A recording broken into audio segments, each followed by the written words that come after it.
Hello guys, सन्चै हुनुहुन्छ र म पनि सोच्छु फेरि पनि आइसक्छु मतलब नयाँ भिडियोमा। आजको भिडियोमा चाहिँ मैले चाहिँ के सिकाउनु गइरहेको छु अथवा हजुरले चाहिँ के सिक्न गइरहेको छु भन्दा चाहिँ आज चाहिँ इम्पोर्टेन्ट टपिक हुनेछ र त्यस्तो इम्पोर्टेन्ट भन्दा पनि र जे होस् हाम्रो चाहिँ लाइफमा भइरहेको र हामीलाई कसरी हुन्छ त भनेर चाहिँ हामीलाई थाहा नभएको चिज चाहिँ भन्न गइरहेको छु। र कोही कोही व्यक्तिलाई चाहिँ थाहा हुनसक्छ र धेरै जसोलाई चाहिँ धेरै जसोलाई चाहिँ थाहा हुन्न। र एक्चुअली चाहिँ एउटा कुरा चाहिँ यो भिडियोको स्टार्ट गर्नुभन्दा चाहिँ म के भन्न चाहन्छु भन्दा चाहिँ यो यस्तै होइन, यही टपिकमा चाहिँ मैले भिडियो बनाइसकेको थिएँ र एडिट पनि गरेर चाहिँ म अपलोड गर्न मात्र बाँकी थियो। र हाम्रो चाहिँ ओरिजिनल क्लिप जो डिलिट भएछ होइन, अनि त्यसको कारणले चाहिँ हामी फेरि पनि भिडियो सुट गर्न परेको छ र अब चाहिँ भिडियो सुट गरेको छु। ल अब चाहिँ आजको टपिक के हुनेछ भन्दा चाहिँ आज मैले सिकाउनु गइरहेको छु अथवा हजुर सिक्नु गइरहनु भएको टपिक चाहिँ के छ भन्दा चाहिँ हाउ डज रेन फर्म है। हाउ डज रेन फर्म भनेको चाहिँ पानी कसरी पर्छ क्या, पानी कसरी बन्छ, पानी कसरी पर्छ भन्ने चाहिँ हाम्रो आजको टपिक रहेको छ। र अब सबैको अब सम्झ सुरुमा चाहिँ सबैको दिमागमा आयो होला होइन, सबैको दिमागमा आउनसक्छ कि पानी कसरी पर्छ त होइन, यो पानी त पर्छ तर कसरी पर्छ त, how, what's can be the reason होइन, यसको कारण के हुनसक्छ त भनेर चाहिँ धेरै व्यक्तिले सोच्न सक्नुहुन्छ। र एडभान्स चाहिँ एउटा कुरा भन्न चाहन्छु। र यो पानीको जुन पानी पर्ने यो हाम्रो सिस्टम छ नि, पानी पर्ने चिज चाहिँ हाम्रो पृथ्वीबाट सुरु भएको क्या, हाम्रो आकाशबाट सुरु भएको होइन, पृथ्वीबाट सुरु भएको होइन। र अब चाहिँ हाम्रो कुवा होइन, कुवा नदी होइन, अब जरा रुखको जरातिर कता कताबाट पानी आउँछ नि होइन, कुवातिर अथवा हाम्रो पोन्डतिर होइन, अनि कतै कतैबाट यो मुनबाट चाहिँ पानी आउँछ। त्यो पानी चाहिँ हाम्रो नदी नाला होइन, ताल बन्छ होइन। त्यो ताल बनिसकेपछि चाहिँ हाम्रो हिट के होइन, हाम्रो चाहिँ सनलाइटले चाहिँ हिट गर्छ होइन, माथि घामले चाहिँ हिट के तापक्रम प्रदान गर्छ त्यो पानीमा। र के हुन्छ भन्दा चाहिँ तापक्रम बढिसकेपछि चाहिँ हाम्रो त्यो पानीलाई चाहिँ बाफमा बदलिदिन्छ कि भ्यापर गराइदिन्छ होइन। पानीलाई भ्यापर गराएपछि चाहिँ के हुन्छ भन्दा चाहिँ पानीलाई भ्यापर गराइदिन्छ, तर भ्यापर चाहिँ के हुन्छ, बाफ चाहिँ के हुन्छ त हल्का हुन्छ होइन। बाफ हल्का भइसकेपछि चाहिँ त्यो माथि आकाशतिर उड्न थाल्छ। के हुन्छ अब आकाशतिर उड्छ, हल्कासित अब आकाशतिर उड्छ नि, भ्यापर चाहिँ बाफ चाहिँ आकाशतिर उड्छ। आकाशतिर उडिसकेपछि चाहिँ हाम्रो आकाशमा गएर चाहिँ बादल के अरे हाम्रो बाफ मिलेर चाहिँ एउटा बादल बन्छ। अनि बाफ मिलेर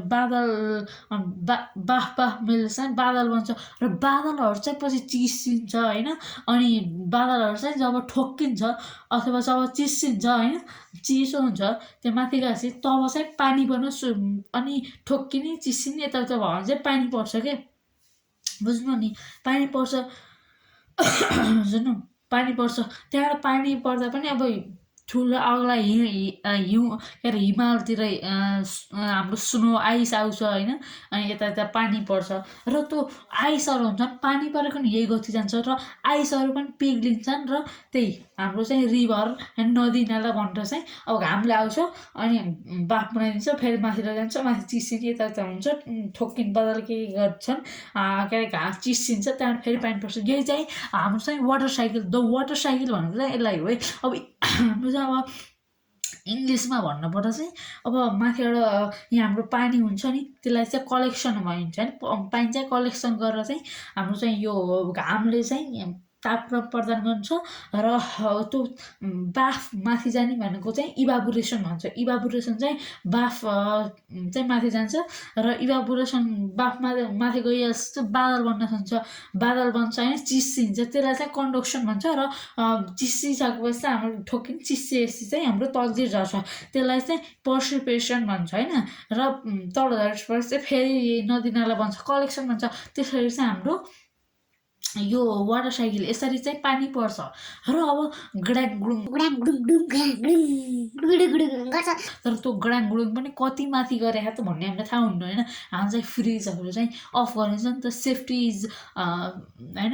हाम्रो चाहिँ अब प्रिभेन्सन गरिन्छ होइन, हामीले चाहिँ अब हामीले केयर गरिन्छ। अब फ्रिजहरू बन्द एमसिबी अफ गरिदिने यताउता गरिन्छ घरको, र घरको गरिसकेपछि चाहिँ अब कति झड्का त यता उता लाग्यो क्या होइन, गडाङ गुडुङ गरे थन्डरिङ थन्डरिङ हुन्छ नि त्यो गरे यतै भनिन्छ। र कति हामी जुन लेभलमा छौँ त्योभन्दा कति किलोमिटर माथि अथवा मिटर माथि चाहिँ गरेछ त होइन, हाम्रो चाहिँ गडाङ गुडुङ गरेछ त भन्ने त हामीलाई थाहा हुँदैन। थाहा हुन्छ र अहिलेसम्म सोच्नु भएको नि यस्तो कति माथि गरेर रहेछ त भनेर अहिलेसम्म सोच्नु भएको, क्युरियस हुनु पऱ्यो गाइस, क्युरियस है। र सोच्नु भएन भने पनि ठिकै छ, अब सोच्ने नि त भर्खर मात्रै भन्दा अब सोचियो नि हो सोच्नु भयो होइन। अब सोचिसकेपछि थाहा त होइन। अब जब हजुरको चाहिँ अब गडाङ गुडुङ गर्नुभन्दा अगाडि चाहिँ एउटा लाइटनिङ के लाइट आउँछ नि आकाशतिर अब होइन, हो त्यो चाहिँ हजुर देखिसकेपछि है अब कति किलोमिटर माथि चाहिँ हाम्रो थन्डरिङ होइन गडाङ गुडुङ गरे त भन्ने चाहिँ एउटा सूत्र हुन्छ क्या। त्यो सूत्र के हो भन्दा चाहिँ हाम्रो चाहिँ लाइटिङ के अरे हाम्रो चाहिँ यो सेकेन्ड अपन 3 अनि किलोमिटरको लागि र हाम्रो चाहिँ जति सेकेन्ड देखाए इन्टु 343 इजकल टु मिटरको लागि होइन। अब म चाहिँ यसलाई डिटेलमा एक्सप्लेन गर्छु, अलि यो भनेर चाहिँ बुझ्नु भएन होला है। जब लाइटनिङ देखिन्छ तब चाहिँ हामीले जब हामी यहाँ छौँ, अब आकाशमा चाहिँ अब गडाङ गुडुङ पानी परिरहेछ के गरिरहेछ अनि अब हाम्रो चाहिँ लाइटनिङ देख्यौँ होइन। लाइटनिङ देखिसकेपछि हामीले गर्न सुरु गर्ने 1 2 3 4 5 6 7 8 गरेर चाहिँ सेकेन्ड जसरी जान्छ नि त्यसै गर्ने 1 2 3 4 5 6 7 8 9 10 11 12 13 त्यस्तै चाहिँ गन्दै जाने। अब गन्दै गइसकेपछि गने होइन। जब हाम्रो चाहिँ गडाङ गुडुङ हुन्छ नि, चट्याङ गडाङ गुडुङ हुन्छ नि, गडाङ गुडुङको आवाज सुनिन्छ नि तब रोक्ने। कतिमा पुगेर त्यतिमै रोक्ने। अब मलाई 13 14 15 भने हो त्यहाँ गडाङ गुडुङ सुन्यो भने 15मै रोकिदिने क्या पनि भने त्यसपछि नगर्ने। र 15 त सेकेन्ड भएन। यो हाम्रो लाइटिङदेखि थन्डरिङको चाहिँ हाम्रो चाहिँ बिजुली चम्केदेखि चाहिँ हाम्रो गडाङ गुडुङ हुनेको हाम्रो टाइम कति भयो त, त्यहाँको बिचको टाइम कति भयो त 15 सेकेन्ड भयो नि। र जति पनि हुनसक्छ फेरि हजुरले गर्न पर्ने हुन्छ। र 15 सेकेन्ड भइसकेपछि अब हामीले किलोमिटरमा है एक्ज्याक्ट निकाल्न छ नि त, मिटरमा निकालेर फेरि किलोमिटरमा गऱ्यो भयो, मिटरमा निकाल्दा ठिक हुन्छ।